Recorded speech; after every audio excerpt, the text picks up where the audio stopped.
Hello बच्चों, let's see the question.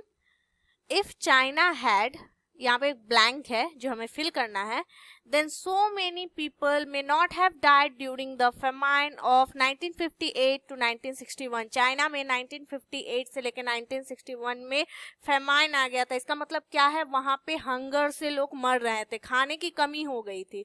तो ये चीज के चलते ना बहुत सारे लोग मारे गए थे।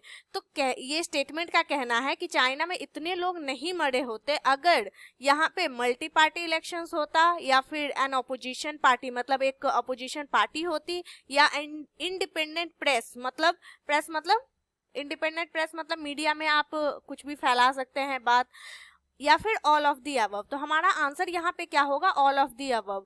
अगर ये तीनों चीजें होती, option A and option B option C, तो हमारा आंसर होगा option D, all of the above. मतलब अगर अगर चाइना में मल्टी पार्टी इलेक्शंस होते, मल्टी पार्टी इलेक्शंस मतलब क्या होता है कि बहुत सारे पार्टीज होंगी, मतलब बहुत सारे मेंबर्स जो है, इंडिविजुअल जो है वो खड़े होंगे इलेक्शन के लिए। तो मल्टी पार्टी इलेक्शन होती तो कैसे, मतलब लोग कैसे नहीं मरते, क्या कनेक्शन है।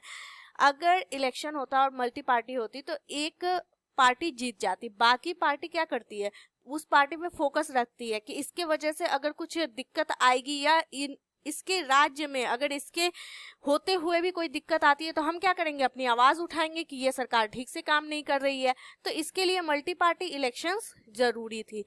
एंड अपोजिशन पार्टी, एक अपोजिशन पार्टी अगर होता मतलब अगेंस्ट में, तो क्या होता, जैसे यहाँ पे अगर बीजेपी जीत जाती है तो कांग्रेस, हमें कुछ भी होता है तो कांग्रेस अपनी आवाज उठाती है, सेम वहां पे भी होता, इतने लोग मारे जा रहे थे तो ये क्या करते, इस चीज को हाईलाइट करते।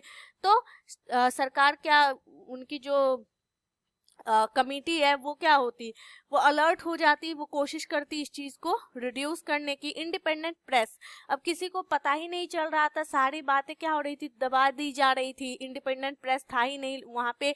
ये एक डेमोक्रेटिक कंट्री किस लिए नहीं है, यहाँ पे राइट टू स्पीच को रेस्ट्रिक्ट किया गया है।